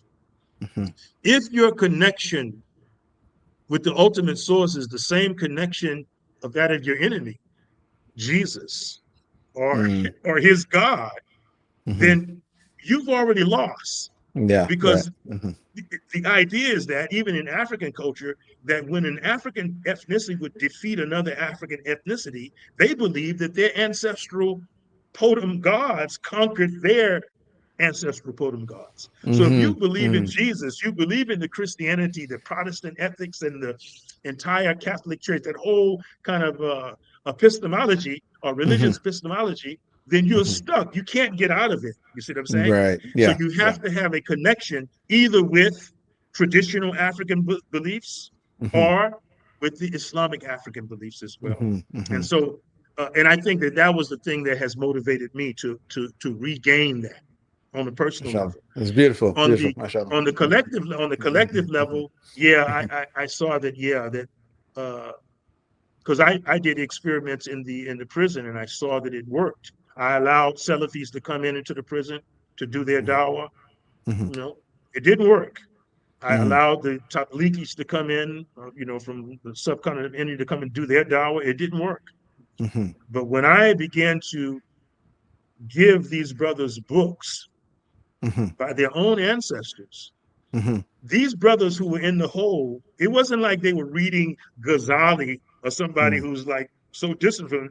They were reading someone from Timbuktu. They was Hmm. reading someone from Kano, where they come from. And so Hmm. they were saying, this is me. I'm talking to my ancestors. Right. The Yeah. impact that the Hmm. literature had on the psychic of this individual was profound. Hmm. And so collectively, I think Hmm. that I believe that's why I've been doing it. And Mashallah. and not only because it has to be done, because Hmm. we are a national minority. Hmm. The African American Muslim Hmm. constitute a national minority, which Hmm. is distinct from the immigrant Muslim national minority. We have Right. a different history. We have a Hmm. different culture. Hmm. Our connection with the United States is different from theirs. Hmm. They were allowed in with a visa. We were kidnapped and Hmm. illegally, how can I say, what's the word to use? Human trafficked into the United States without a visa. And Hmm. that was a part of the problem that happened with Hmm. me in Benin when the American government, FBI, literally contacted uh, the security forces in Mali, and this is when the leader of Mali at that time was a puppet of the West. Hmm. They sent a telex from Morocco saying, we want you to detain this individual. So they came to Hmm. my house, Hmm. put me in a prison for 15 days. Hmm. And I'm with terrorists. I'm in the place with guys. In fact, Hmm. uh, two of the guys were literally members of Al Qaeda, and I'm Hmm. sitting there arguing with these guys and whatever. And I'm the only guy with chains on. I had chains from my hand Hmm. to No, my that's waist wrong. all the way down to my feet. They just had handcuffs on, and Hmm. so we fighting, arguing over. I'm saying, why are you blowing up your own people? Why are you killing your own Hmm. people? Why are you not killing the Americans? Or, I'm Hmm. saying, why are you killing Malian people? That doesn't Hmm. make sense to me. You know what I'm Right. saying? Right. And they were making takfir and stuff. I said, how are you just going to make takfir of Muslims? You can't do that. And so we're Hmm. arguing. But the point I'm trying to make is that Hmm. uh, uh, during this process, this kind of what I understood from the United States, especially regarding myself, is that the enmity that they had towards me went all the way back to the litigation that we successfully pulled off in the California Department of Corrections. Hmm. And that was a landmark litigation that took place in California because Hmm. it affected all state prisons and all federal prisons. Hmm. And first it was a 12 uh, um, class action suit, but the lawyers combined the 12 into 6. The right to pray, the right to grow your beards, the right for stuff like perfumes, the right to come to Juma prayer, uh, Hmm. and there was at least two more things I can't quite remember now. And what Maybe happened? Eid, These the right to huh? Eid, right, right to The celebrate Eid Eid. Yeah. and also the food, also Yeah. the Yeah. The food. food, right? The halal food from outside. Yeah. Exactly. Hmm. And so what happened? These litigations are already on the books. Hmm. And so the inmates brought it to me, and I was like, listen, the verses that you're using wrong. Those verses are abrogated. You need Hmm. to. And so what I did is I polished it up by adding the real legal decisions from the fuqaha to kind of buttress their argument. And then I brought in Dr. Yusuf Naim Clyde from Ihram. And so they actually brought in a lawyer from Senegal, I mean, from The Hague. He was a Senegalese, and he observed the case as well. And he told the judge, the United Nations is observing this case to make sure we want to see and make sure that the United States is abiding by its international agreements on the treatment of inmates. And so now we won the case, but during that period, I didn't know we won the case. We won the case in 2003. By that time, the FBI, they were all on me, but they opened the books on me in 1997 because when the case hit the courts, the judge literally said to the warden, "Listen, everything that these Muslims was asking for was not a security threat. It was doable. You could have done it. In fact, these Muslims went out of their way to make sure everything they asked for was within the Title 15, which is the law that governs the prisons. Why are we wasting the taxpayers' money on this case here?" Right. And then the warden said, "Well, the reason why we didn't give the Muslims what they wanted because they were being led by a radical Muslim cleric, Muhammad Shareef." That's when they opened up the books on me, and they basically the one thing that they labeled me being an agent of a foreign unregistered agent of a foreign government. Oh, okay. And the Bay Area senator, who was a far right senator, that's when he came up with this idea about creeping Sharia into the United States. And then that's the leader of the State Department, the tall guy, Kirby, I can't remember that. He was a Democrat at that time. That's when he said basically public that we will not allow any laws from the United Nations to govern us, have any impact upon us. Right. This is under Bush, right? This is under when Bush was in office. Exactly. Right. And then, no, this was after Bush. This was Obama, huh? Obama? No, not Obama. This was at that time was Clinton. Oh, during Clinton. No, you're right. No, it was Bush. Because it's after 9/11, right? You said 2003. Exactly. This was no, this was prior to 2003. It started in 1997. 97. And so that's when that language in the Senate occurred about allowing Islamic rule. And then, of course, this senator, far right senator, hooked up with the senator in New York, Senator King, and both of them began to push these legislations to stop any courts from recognizing Islamic law. And then the first state to do that was Oklahoma. All that emerged from this case that we won. But and I didn't know that I was under the crosshairs of the FBI at that time. I didn't know. I just knew that I couldn't get a job. I knew that, and I remember they had fired me for jeopardizing the security of the prison.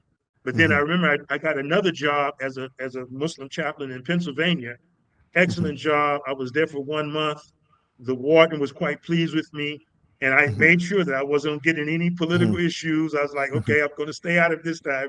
I'm just going to deal with teaching the inmates, and was doing an excellent job with it. And then I was called in by the warden. She said, "Sharif, listen, man, you've been doing an excellent job here, but the FBI came to us last week and said, we got to let you go." And so, and they had been on me for a long time. When I went to China, they sent this Chinese security after me. Everywhere I went, and even up to the point in 2016 when they had me arrested. And then even before that, in Benin, when my parents died, they didn't allow me to come back to the United States. Oh, really? They wouldn't allow me to come back to the States. And that's when, of course, I changed my nationality. I actually renounced my citizenship. Oh, really? I didn't know that. Okay. Yeah, I renounced it then. That was 2015, 2016. I got the Malian citizenship, came to Mali. 2017 is when they arrested me. And when they arrested me, they had to let me go because, alhamdulillah, we had this excellent lawyer in the United States, Brother Musa Danfodio. Excellent. Allah to Rahimahullah. He passed away. He was a member of Ihram as well. And then I had an excellent human rights lawyer in Mali. And the Malian government saying, hold up, this guy is a Malian. He's not American. America said, no, he's still American. And he said, no, he's Malian. So we have to treat him different. We can't just detain him. You have to give us something.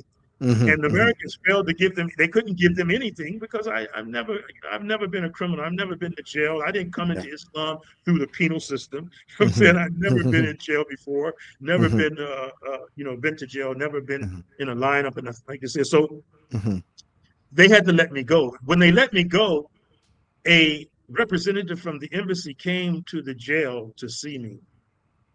And he said to me, I was told by your wives that you really wouldn't want to talk to me. I said, well, that's right. I don't want to talk. Why should I talk to you? I'm not an American citizen. What do you want from me? And he said, well, we still see you as an American citizen. And I said, what do you mean by that? That means are you telling me that you still control me, that I'm still under your control, that somehow I'm a slave or something like this? He said, no, we're not saying that. It's just that you didn't go through the process of renouncing your citizenship the way you're supposed to. Okay. I said, well, hold up, back up. I said, my people didn't come into the United States regularly. A single one of my parents, we were kidnapped and brought into America. I can leave America however I want. You know what I'm saying? And even when we was given citizenship, we were given second-class citizenship. And really, our citizenship didn't come into bearing until 1964 when the Civil Rights Act was passed. Prior to that, we were always second-class citizens. And even now, since 1964, I would actually say from 1972, all of the affirmative actions were being written back, and now we're back to the stage now where our citizenship is still in question. You know what I'm saying? And so I said, no, and he said, well, we're gonna. I said, if you insist. So he's basically telling us it's not over yet, and that if we want to get you again, we'll get you because we think you're an American citizen.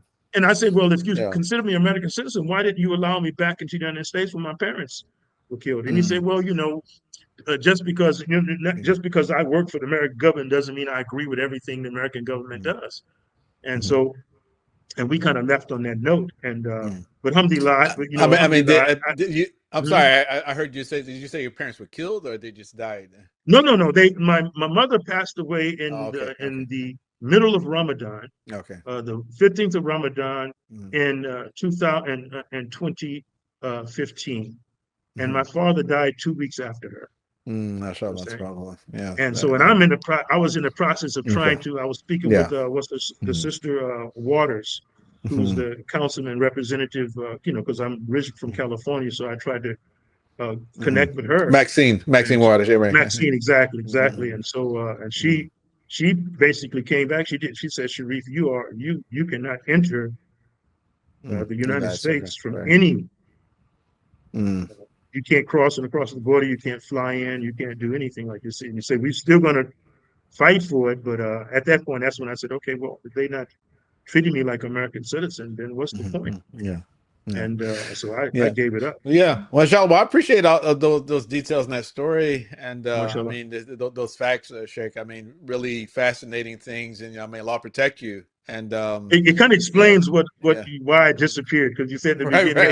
No. I think it's important. I think a lot of people appreciate that you told that story. You let everyone know what happened. But I kept you for a very long time already. But the last question I have is how can people follow your efforts? I mean, of course, we know Sankore Institute. You have your Facebook account. But how else can people contribute to your efforts and things like that?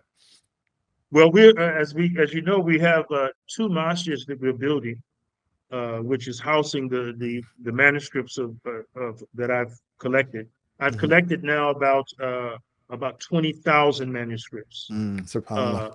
I would say altogether it would really amount to about 15,000 manuscripts, because the manuscripts are repetitive. Because when I collect a manuscript, I try to get 3 or more of the same manuscript, because when you're editing and annotating a manuscript, you can't use one manuscript. You have to use at least 3 or more in order to create a standardized manuscript in order to publish it. That's the scholarly way of doing it. And so they're all digitized. The place where we're digitizing, of course, is in the masjid here that we have. We're building called the Masjid Usman Dan Florio, which also houses the Sankore Institute of Islamic African Studies.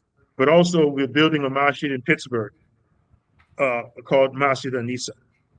And so Mhm. those are the two structures that we're trying to build. And it's not complete yet. But also, we're in the process now of finally, because I kind of stayed away from monetizing Islam because that's kind Mhm. of the Yeah, new yeah. pimp Mhm. game that's been going on for a long time. Yeah. And Yeah. so I tried to avoid that Mm, for a long mm, time and try to mm, make mhm, the Sankore literature free of mhm, charge because mhm, my main target was brothers inside the penal system.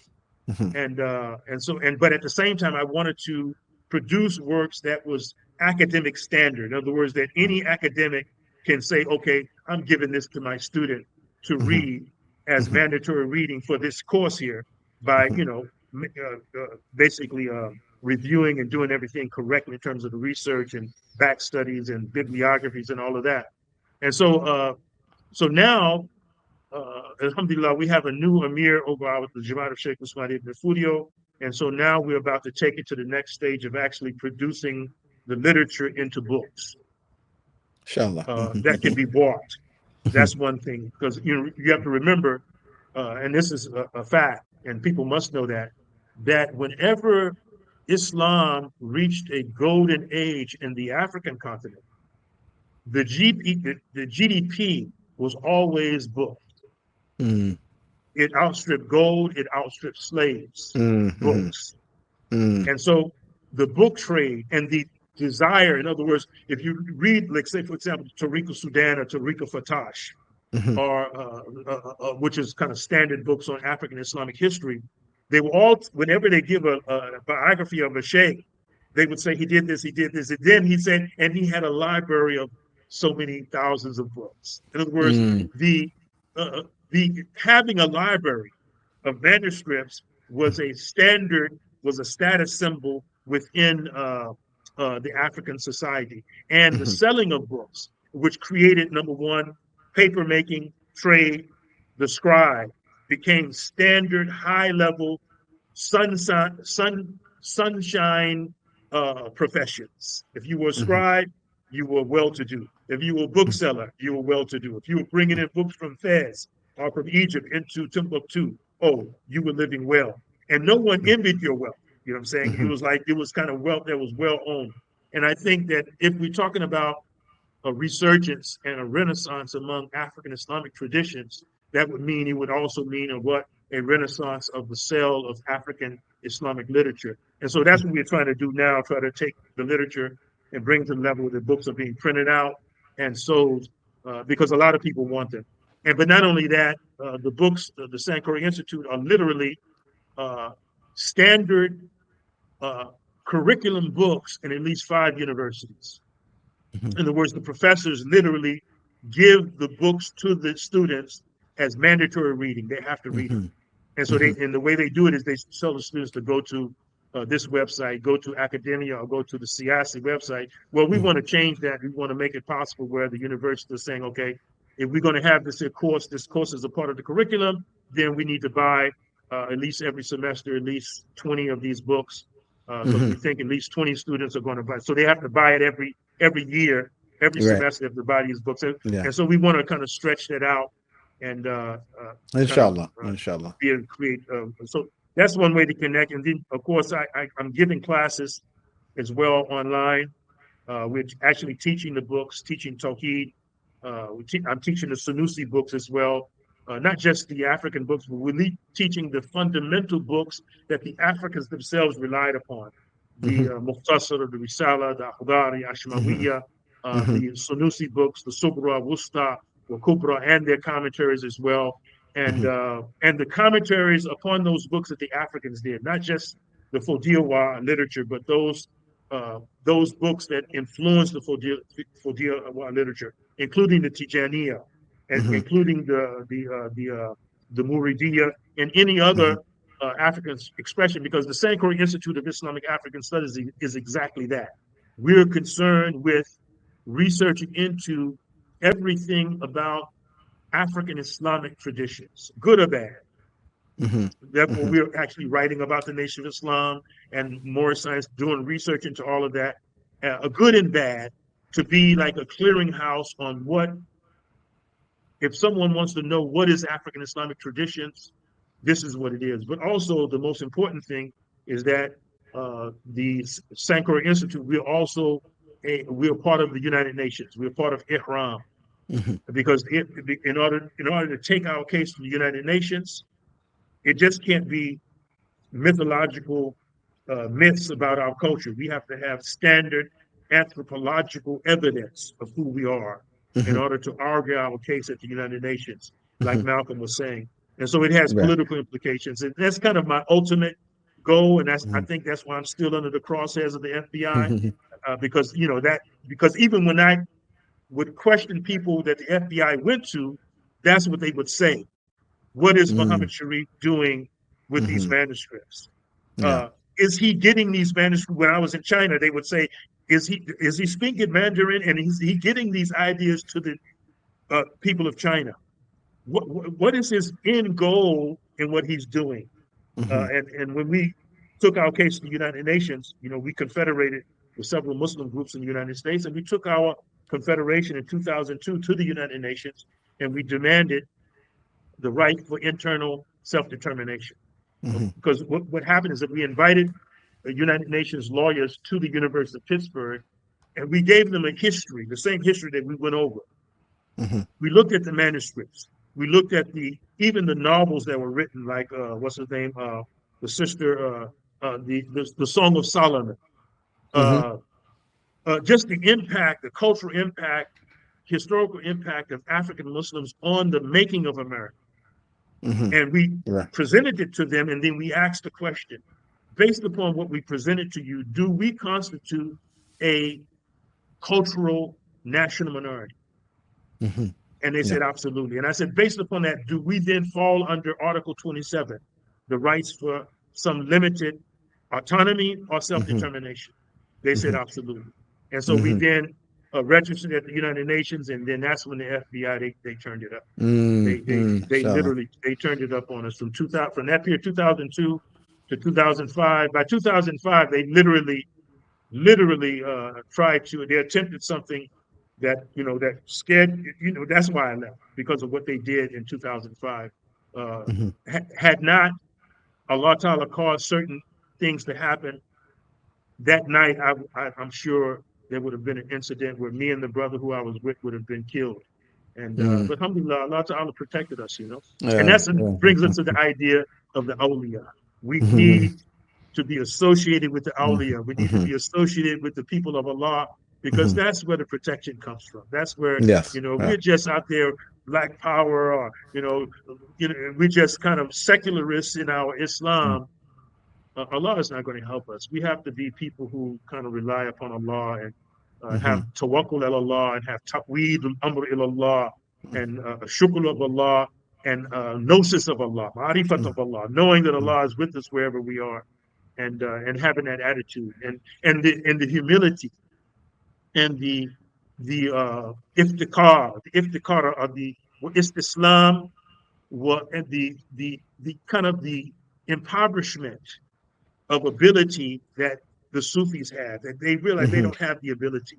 And once you create that vacuum, Allah Ta'ala fills up that vacuum with His actions, inshallah. And this is what we want, and this is what we need, inshallah.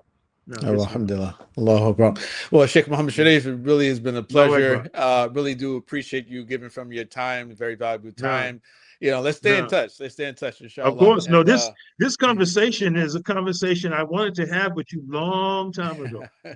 But we never, Allah just didn't let it happen. You know what I'm saying? But alhamdulillah, I knew it was going to happen, especially when I heard that you were now associated with the Zaytuna. I knew, I said, yeah, me and him, we're gonna have this conversation. Inshallah. And we should have more of this, I think. Yeah, but also, I think we need this, because the work that we're doing, we need more men. We need more. We need peer-reviewed scholars on this work, because it's a lot of work. 1,500,000 manuscripts, man. That's a lot of work there. And they need to be digitized. They need to be annotated. They need to be peer-reviewed. They need to be published.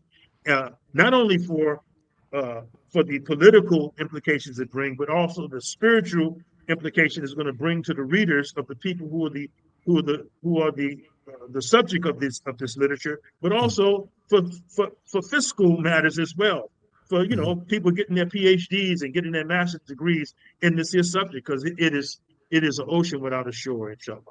Right, So right. let's Jazakallah. just keep on. Let's keep in touch, man.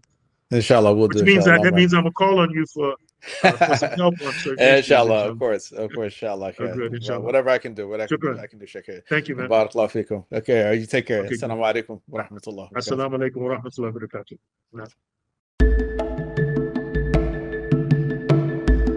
Subscribe to Lamppost Education Initiative on YouTube and Spotify.